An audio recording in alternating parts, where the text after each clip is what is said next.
Hey, what's up? My name is Egypt Speaks. I'm a spoken word artist from Cleveland, Ohio, but you are watching the Michael Wolf YouTube channel.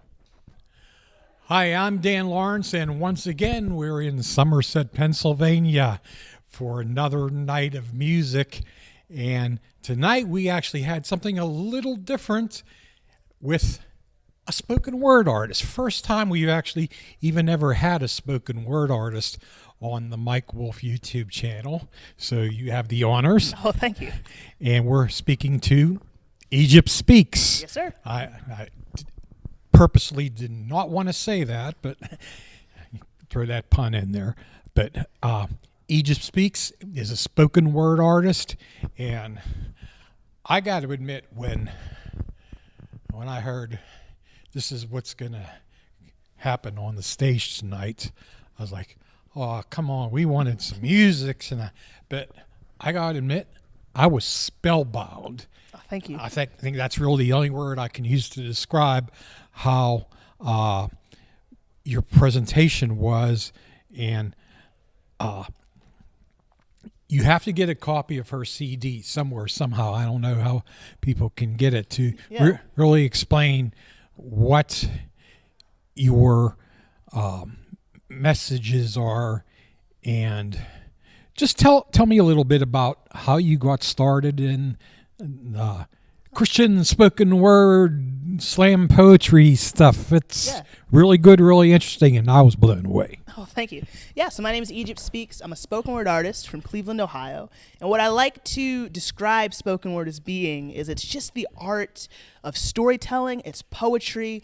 I set out with the intent to make someone feel something, even if that something is awkward, which my mom tells me I'm very, very good at. So for whatever that's worth, what the show looks like is it's not too different than like a rap show, wouldn't you say? Like Sure. It has visuals, it's got music, but the poetry is really the main part of it. And so that presentation is just kind of wrapped up in this little bow that I call a concert, and for some reason people keep allowing me to do.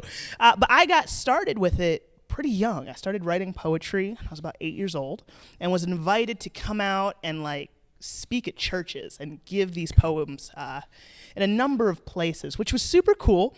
My mom thought it would end, and I'm 21 now, and it hasn't. So I don't know if she's excited about that or not. But at about 8 or 9, I ended up getting placed in an anthology that our city library had put together. And then, like at 9 years old, started to place in their competition. So I went from like being an honorable mention to being third and then first and ultimately winning at some point. In 8th grade, I ended up getting to be involved in a school project, which was super cool.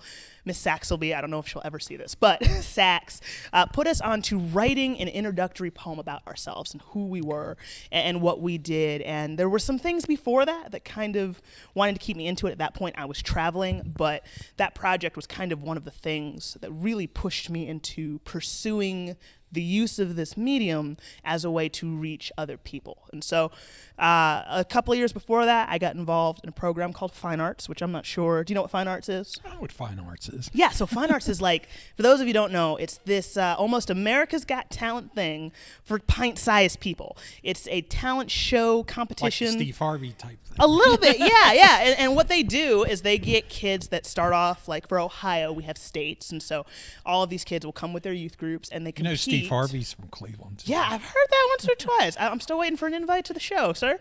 But we got to go down as a youth group, and so in 6th grade, I had just kind of figured out how poetry worked. I was still getting invited to come and speak places, but I was awful. Like, I'm not sure why people continued to let me come back. What did they expect from you at that age, though, right? You know what? I don't know, but I certainly didn't give it to them. Some of those videos were horrific, but it pushed me to grow. And that was the point of Fine Arts, was to discover, develop, and deploy those gifts to use in a medium that allowed others to find hope and to find, ultimately, in my case, the Lord.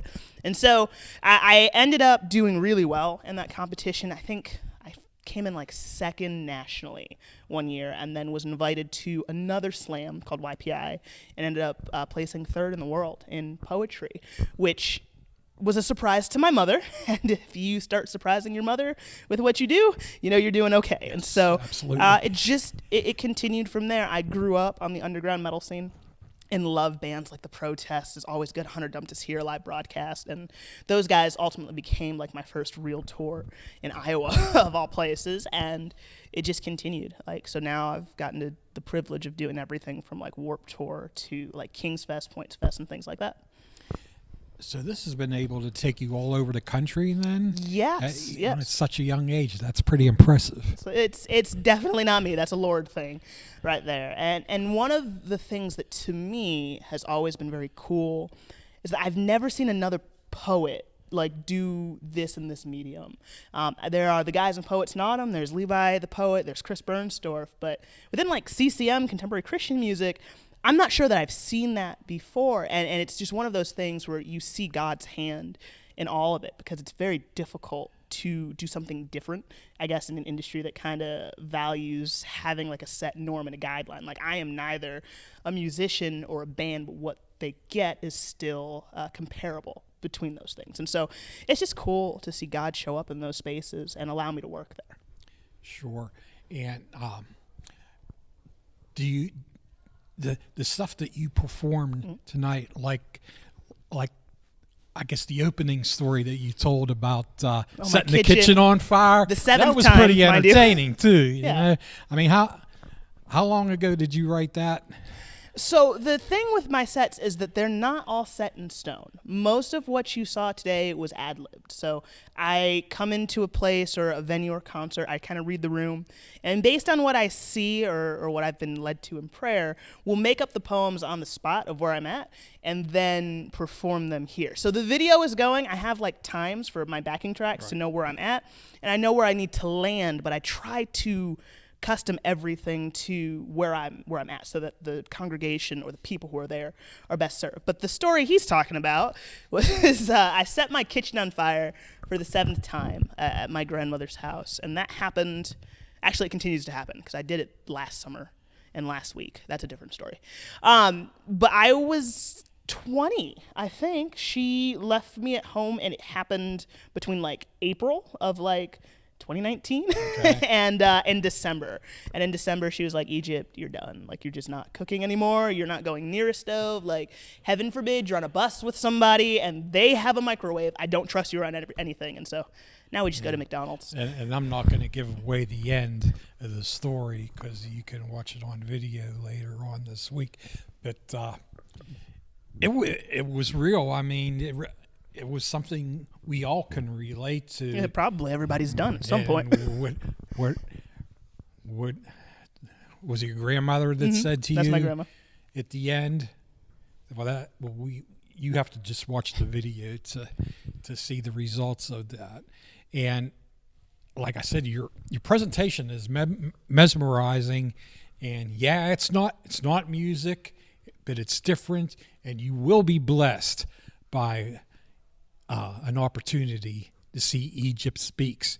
Is there anything else you would want to tell the people on the channel about yourself that I didn't ask you? And I know you're good. I mean, my mom says I'm complicated. I'm not sure if that's an insult or not from her. You're a great interview because you like to talk. Oh, yeah. Egypt Speaks isn't just a name. It's a promise and a threat, quite frankly. But one of the things that I try to emphasize everywhere I go is to me, it's more than the music. It's more than the tours. It's more than getting to perform. It's about the people. I truly care about everyone who comes to a show. Anybody watching this video, like, I just want you to know that no matter where you are, there's hope in your situation, there's God in your circumstance, and you are worth more than the holes in your carpet. And if you're wondering what that means, you should probably check out the video of the performance that I'm sure will appear on YouTube. It will appear this week. So check it out.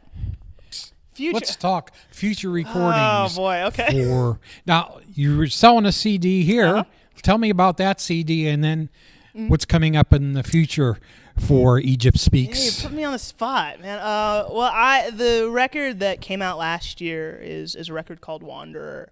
It's my third studio record, but it's like the 8th project that I put out. And Wanderer was different for a lot of reasons. Like I grew up touring. Like this has been a thing since at least my teenage years. If we count like my childhood, this has been all I've been doing. And so there came to be a point where I was sitting at home and I was packing to get out. We were going to go see some friends down in Akron. We were playing at this beautiful theater.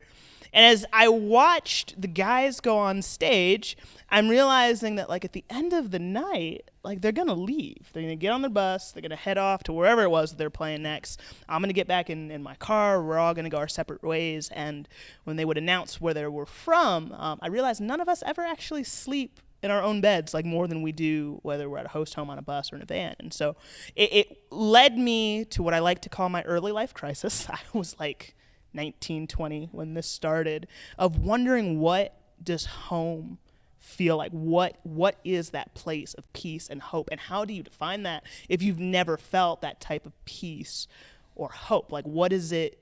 What is life when suddenly you are defined by what you're doing? And I felt as though I was just a wanderer.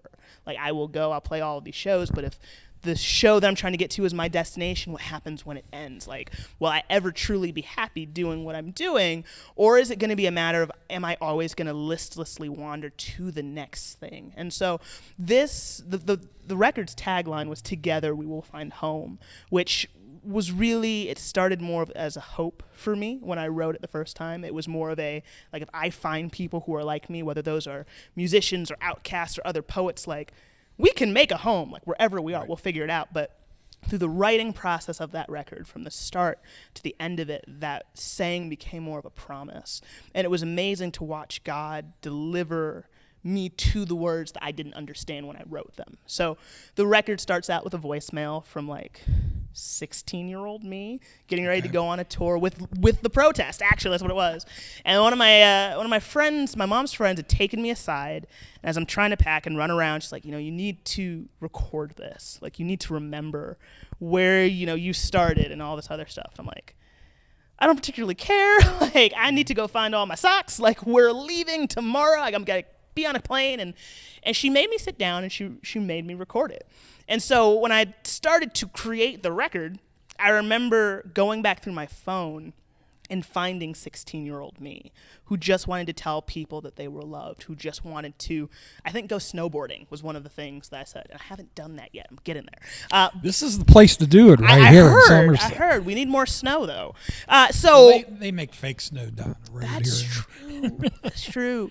And so I remember listening to that and it just kind of breaking me, because it's like, I started off so pure and so hopeful, like, what happened between then and here? Like, where is that wanderer now? And so it goes through this whole journey almost in chronological order, dealing with a ton of issues, from like my kitchen fires to a letter to my future husband to all of this other stuff. And it ends with somebody in Phoenix, Arizona asking me those same questions that were in the first recording.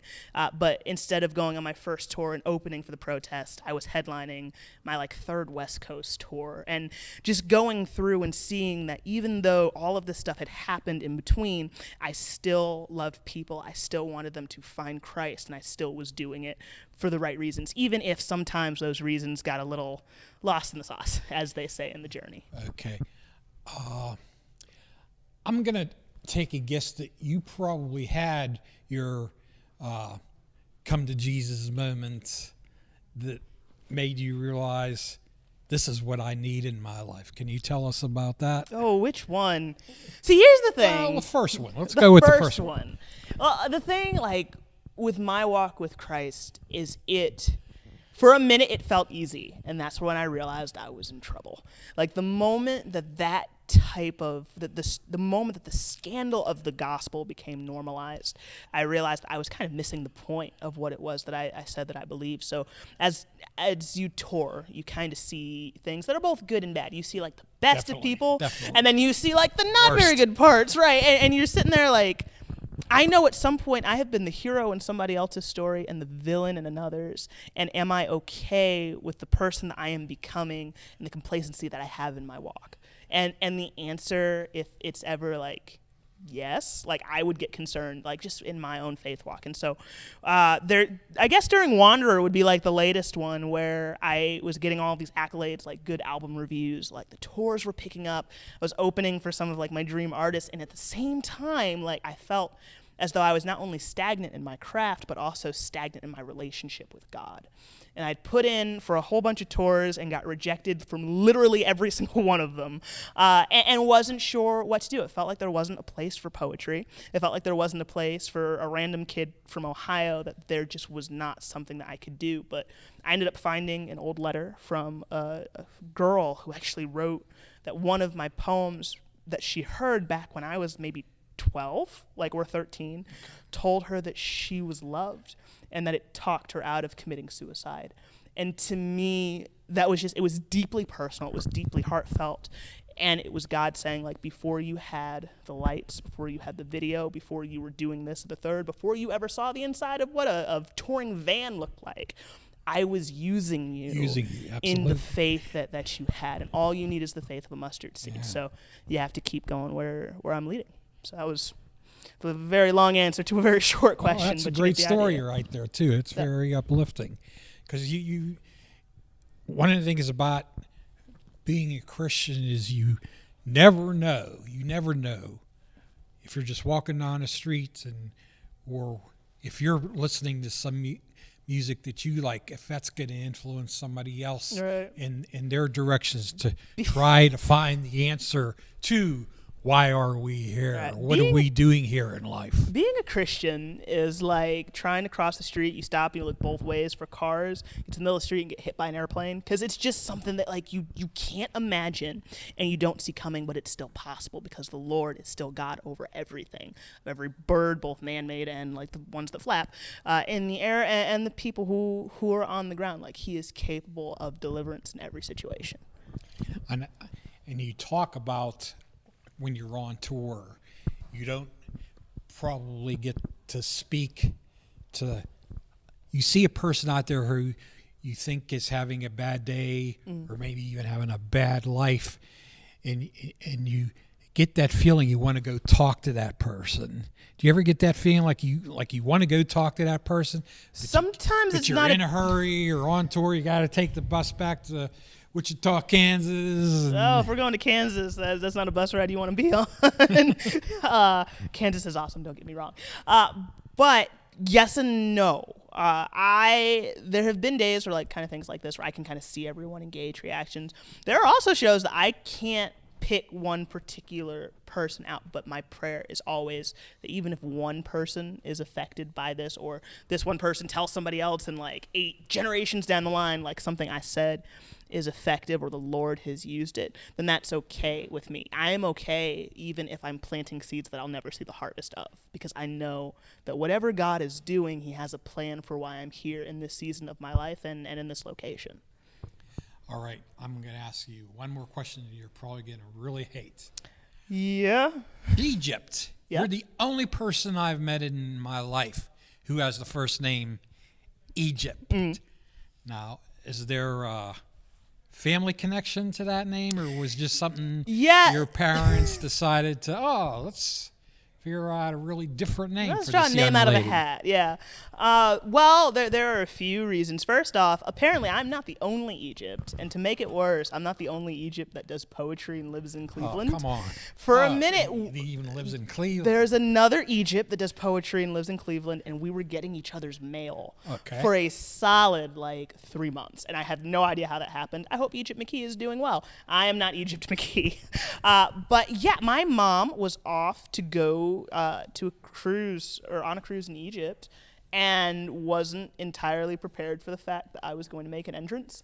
And so, of course, I appeared, and I ruined a vacation. She's like, I think you might be the only Egypt that I'm going to get. And so I became Egypt. You were born in Egypt? No, she had the sense enough not to try to go to Egypt when she figured out something was wrong.